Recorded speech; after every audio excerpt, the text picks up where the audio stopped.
இன்னைக்கு எபிசோட்ல பாத்தீங்கன்னா பிளான் பண்ணி எல்லாரும் வெளியே அமிச்சாங்க ரோஹிணி. ஆனா ஒருத்தர் மட்டும் அனுப்ப முடியல. அது யாருன்னு பார்த்தா நம்ம முத்து. அப்புறம் என்ன பண்றாரு, அவருக்கு ஒரு சவாரி ஒன்று வருது, கிளம்பி போறாரு. கிளம்பி வெளியே போறாரு. பாத்தீங்கன்னா வாசல் நடக்கும்போது சவாரி கேன்சல் ஆயிடுச்சு. திருப்பி வந்துறாரு.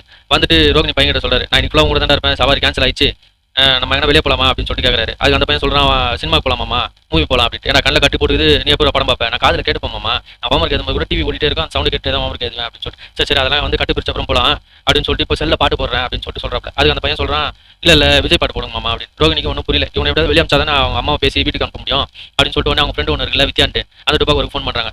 இது மாதிரி அவன் எல்லாரும் போயிட்டாங்க, இவன் மட்டும் வந்து கல் மாதிரி உட்காந்துட்டு இருக்காங்க முத்து மட்டும் அப்படின்ட்டு. உடனே அந்த வித்யா என்ன சொல்றாங்க, என் ஃப்ரெண்டு ஒருத்தி இருக்கா, அவளுக்கு ஃபோன் பண்ணி அவன் காரை புக் பண்ண சொல்றேன் அப்படின்னு சொல்லிட்டு சொல்றாங்க. அதுக்கு உடனே ரோஹிணி ஓகே சீக்கிரம் பண்ணு அப்படின்னு சொல்லிட்டு சொல்றாங்க.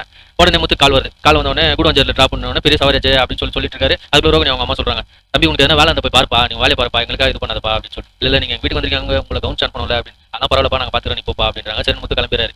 உடனே ரோஹிணி வராங்க. யார் கேட்டுமா நீங்க வந்த, நான் நல்லா இருக்குது உனக்கு பிடிக்கலையா அப்படின்னு சொல்லிட்டு ரோஹிணி அவங்க அம்மா திட்டுறாங்க. ரோஹிணி அதுக்கு உடனே அவங்களுக்கு கோவம் வந்துட்டு, என்ன இப்படிலாம் கேட்குறேன், நீ உன்னை பற்றி மட்டும் தான் யோசிப்பியா, எங்களை பற்றிலாம் யோசிக்க மாட்டியா, அந்த பையன் யார், நீ பெத்த புள்ள தானே அப்படி. ஆமா நான் சம்மந்த பெத்த புள்ள தான் அப்படின்னு சொல்லிட்டு சொல்றாங்க ரோஹிணி.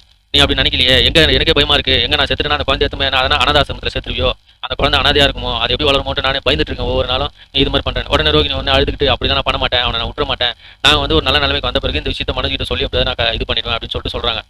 அந்த பக்கம் பார்த்தீங்கன்னா நம்ம ரோஹிணியோட ஃப்ரெண்ட் இருக்காங்களே வித்யா, அவங்க மீனா வராங்க. மீனா வந்து பேசி அவங்க கதையெல்லாம் சொல்லி அவங்க வெளியே டூருக்கு போன கதையெல்லாம் சொல்லிட்டு இருக்காங்க. ஏன்னா மீனா வீட்டுக்கு போயிடக்கூடாது சீக்கிரம் அப்படின்ட்டு. அதுக்கப்புறம் மீனா என்ன சொல்றாங்க, அப்போ டூர்லாம் போயிருக்கீங்களா, அப்போ அந்த ஃபோட்டோலாம் காமிங்க அப்படின்னு சொல்லிட்டு கேட்குறாங்க. அந்த ஃபோட்டோலாம் எங்கே வச்சு தெரியல மறந்துச்சுன்றாங்க வித்யா. அதுக்கு உடனே இது மீனா சொல்றாங்க, எல்லாரும் இப்போலாம் ஃபோனில் தானே ஃபோட்டோலாம் வச்சிருக்காங்க, நீங்களும் ஃபோனில் தானே வச்சிருக்கீங்க, ஆமா நானும் அப்படி தான் வச்சிருப்பேன் அப்படின்னு சொல்றாங்க. ஃபோனை காட்டுன்னு சொல்லிட்டு கேட்குறாங்க மீனா. அதுக்குள்ள யாரோ கதவு தட்டுறாங்க.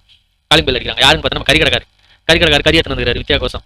உடனே இதை வந்து ஓடி போயிட்டு அவர் தனியாக கூட்டு போய் அண்ணன் வச்சு பேசிட்டு இருக்கு.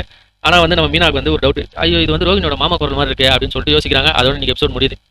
நாளைக்கு எபிசோட்ல தான் தெரியும் நம்ம கறி கடைக்காரர் மீனா கிட்ட மாட்டு வரா இல்லையா. நன்றி, பாய்.